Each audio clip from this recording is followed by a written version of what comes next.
کے گھر بیٹی پیدا ہوتی ہے، میرے آقا فرماتے ہیں فرشتے اس کو برکتوں میں سجا کے لاتے ہیں۔ سبحان اللہ سبحان بچی کو کیسے لاتے ہیں؟ برکتوں میں سجا کے فرشتے لاتے ہیں، اس کو اپنے بازوؤں میں لے کر لاتے ہیں اور اس کے سر پر اپنے پاکیزہ ہاتھوں کو پھیرتے ہیں اور گھر والوں کو کہتے ہیں السلام علیکم اہل البیت، اے گھر والوں خدا کا سلام ہو تم پر۔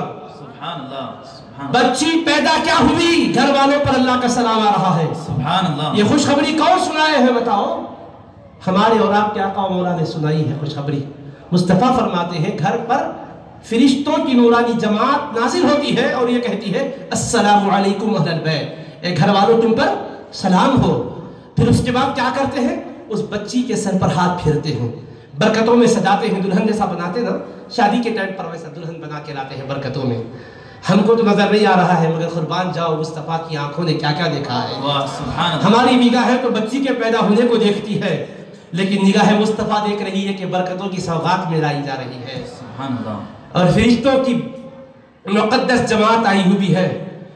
دلہن بناتے وقت کی بارات کا تم انتظام کرتے ہو، خدا جب اپنے پاس سے بھیجتا ہے تو فرشتوں کی بارات میں بھیجتا ہے، رحمت کی برسات میں بھیجتا ہے، انوار کی سوغات میں بھیجتا ہے، نور کی تجلیات میں بھیجتا ہے۔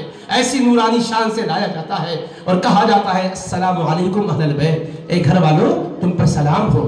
تم ناراض نہیں ہونا بچی پیدا ہونے پر، خوش ہو جاؤ، اللہ کا سلام آ جاتا ہے۔ بے شک۔ پھر فرشتے کہتے ہیں ضعیفۃ خرجت من ضعیفۃ، ایک کمزور جان ہے جو کمزور جان سے پیدا ہوئی۔ بچی کے بارے میں کیا جملہ کہا جا رہا ہے؟ کمزور جان ہے، ایک کمزور جان سے پیدا ہوئی، کیونکہ عورت وہ پیریڈ میں کتنی کمزور ہو جاتی ہے اس کا آپ کو تو اندازہ ہی ہے۔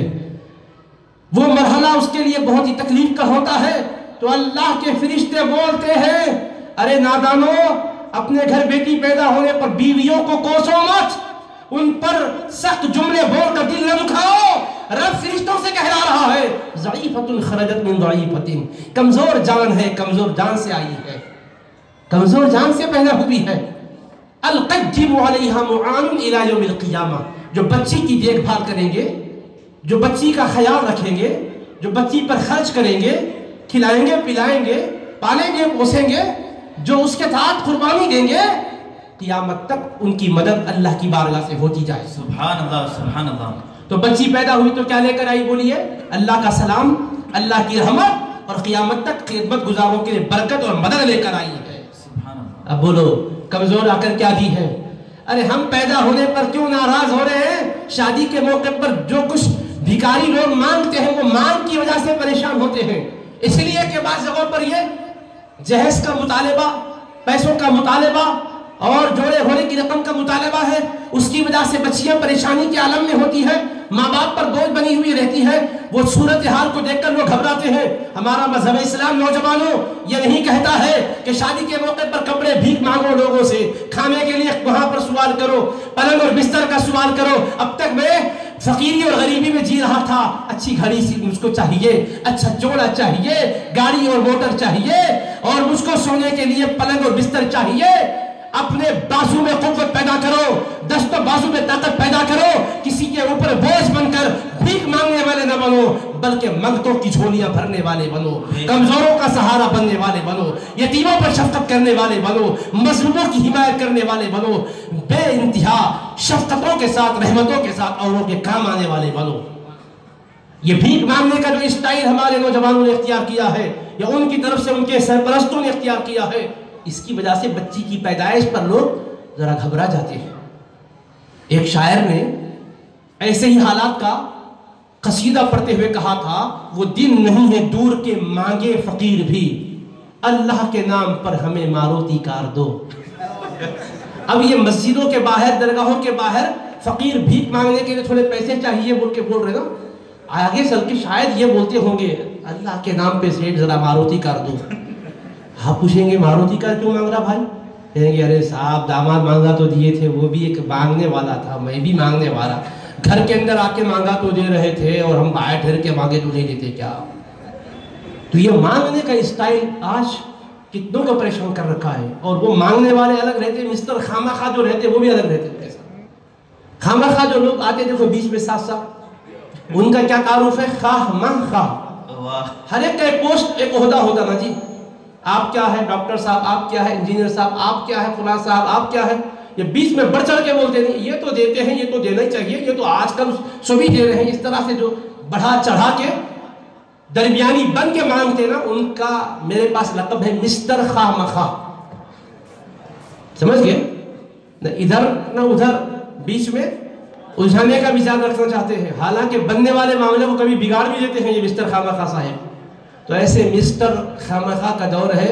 ٹرٹر کے دور میں یہ بھی ایک مسٹر آ گئے ہیں، پہلے سے ٹرٹر کرنے والوں کی کمی نہیں تھی، ایک اور مسٹر کا اضافہ ہو گیا. تو عزیزان محترم، اس طرح سے زندگیوں کو لوگ پیچیدگیوں میں ڈال رہے ہیں. مصطفیٰ علیہ السلام فرما رہے بچی پیدا ہوتی ہے تو رحمتیں برکتیں آتی ہیں، تو پیدائش پر احسان بتایا اور اس کی خدمت گزاری کرنے والوں کو فرمایا مدد آتی ہے. اب سن لو، ایک باپ پر کیا ذمہ داری آ گئی؟ پرورش کرنا، کھلانا پلانا، خرچہ اس کا اٹھانا، مشقتوں کو برداشت کرنا. میرے آقا فرماتے ہیں من ابتلی من هذه البنات بشیء، جو کسی شخص کو بھی بچیاں دے کر اللہ آزمائش میں ڈالے اور وہ اس آزمائش کو خوش دلی سے برداشت کرے، صبر کرے، تعلیم دلوائے، ادب سکھلائے، حسن سلوک کرے، تو وہ بیٹیاں کیا بن جائیں گی؟ کن لہو سترا من النار، قیامت کے دن اس کو بچانے کے لیے دوزخ سے آڑ بن جائے گی. تو بچیاں کمزور نہیں ہیں قرآن اور اسلام کی نظر میں، باپ کو ماں کو جہنم سے بچانے کا ذریعہ. بیٹی جب تک بیٹی رہی ماں کے لیے باپ کے لیے یہ سہارا ہے، جب وہ بیاہ کر کے شادی دلہن بنا دی جاتی ہے، میرے آقا فرماتے ہیں المرأة اذا صلت خمسها وصامت شهرها وحفظت فرجها واطاعت بعلها، 4 کام جب عورت کر لیتی ہے، کیا؟ نمازوں کی پابندی کر لیتی ہے، روزوں کی پابندی کر لیتی ہے، عزت کی حفاظت کرتی ہے، شوہر کی جائز چیزوں میں اطاعت کر لیتی ہے، تو مصطفیٰ فرماتے ہیں اس کو کل قیامت کے دن کہا جائے گا جنت کے 8 دروازے کھول دیے گئے ہیں، اب انٹری کے لیے تجھے اختیار دیا گیا فَلْتَدْخُلْ مِنْ أَيِّ أَبْوَابِ الْجَنَّةِ شَاءَتْ، جس دروازے سے جنت میں جانا چاہتی ہے جا سکتی ہے. سبحان اللہ سبحان اللہ. بیٹی تھی تو وہ عزت بتائی گئی، بیوی بن گئی تو یہ مرتبہ بتایا گیا کہ جنت کے دروازے پورے کھول دیے جائیں گے.